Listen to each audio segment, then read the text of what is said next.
Looking to make some healthier habits this holiday season? Make sure to check out our Moving Through Midlife community over on Facebook, as we are doing a Planksgiving event where we are doing daily plank workouts. We will be doing an Advent for healthy, happy hips this holiday season, and then also have a sugar challenge, a 2-week sugar challenge that you might be interested in. Happy holidays!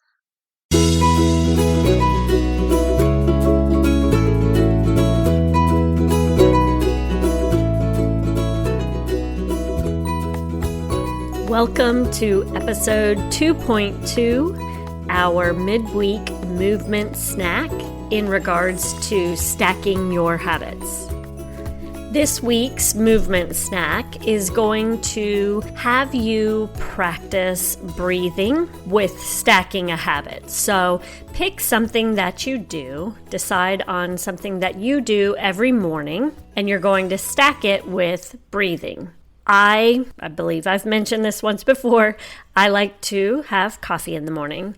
So if you're a coffee drinker or a tea drinker, while that coffee is brewing or that water is heating up, you can use that time to focus on your breathing. And if you're not a coffee or tea drinker, then maybe you find there's something else, some other ritual that you practice in the morning, something else you do in the morning. During that time, and I'm thinking 2 to 3 minutes maybe, just to practice your breathing.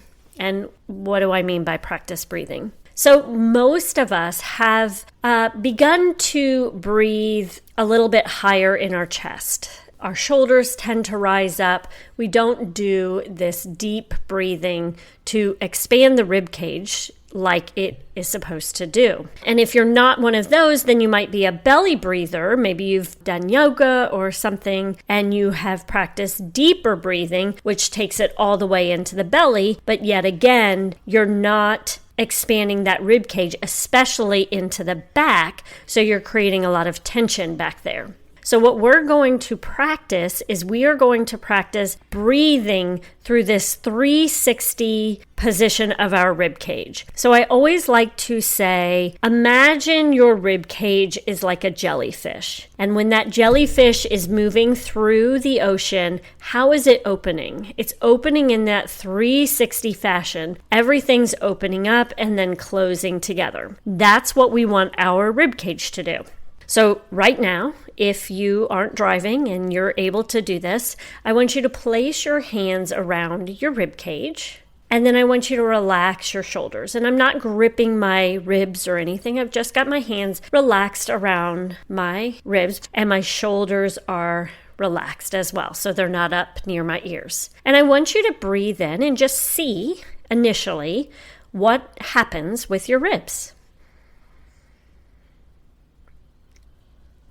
So what did you notice? Did you notice one side, maybe the ribs in the front expanded more? Maybe you didn't feel that at all, and maybe what you felt was your shoulders rising up to the ears. If you are breathing higher up into your shoulders, you are in a sympathetic state. So this is going to mean you're more anxious. You may deal with high blood pressure. You may deal with heart palpitations. You need to really focus on this because we need to bring it back down into the parasympathetic state so that you can start calming yourself down. The other thing is our diaphragm and our pelvic floor work in conjunction with one another, creating a pressure system. If that is off due to posture and breathing, then we can have pelvic floor prolapse, we can deal with incontinence, we can have diastasis recti, we can have acid reflux issues, and low back pain. So it is important for us to make sure that we are practicing our breathing and getting it back into this more parasympathetic state where we're able to breathe more deeply into a 360 breathing pattern. So once you have taken a deep breath in and you've felt where your rib cage, where your ribs have moved, I want you to try to redirect. So this time you can breathe in, and when you breathe in, we're going to try to get our back ribs to move into our thumbs. And if you don't have your hands wrapped around your ribs, what you can also do is you can lean back in your chair, wherever you are. And I want you to try to press your back into that chair when you take a deep breath in. So you can do that now. And you should feel a slight expansion when you do that, and that's a good thing. So we want to start working on breathing deeper into our system. We want to try to breathe deeper into our back to help with that, trying to get back into that 360 breathing pattern. The other thing that you want to work on is creating movement through the sides of your rib cage as well. Again, this is a lot of focus. There are some exercises that you can do. So if you're interested, you can always join us over at Form Fit Moms. I will be posting some breathing exercises in there for you shortly, so definitely join over there if that's something you're interested in learning more about. But you definitely want to work on breathing into that rib cage more. And a lot of times with any type of exercise, the more you focus on something, the more you can move into that. So that is your movement snack for the rest of this week. If you could just practice your breathing in the morning, and honestly, this is something I would encourage you to take beyond just the week.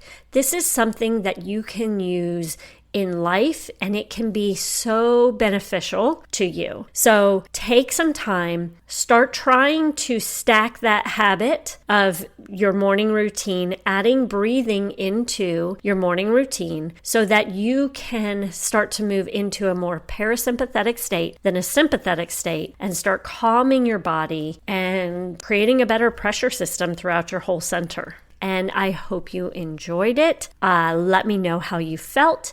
If you need to see a video of this, I do have one on YouTube, and I will also post it on Instagram at raising_healthy-humans. And let me know how you felt. Did you notice a difference when you were able to breathe that way? I wish you all the best and have a great week.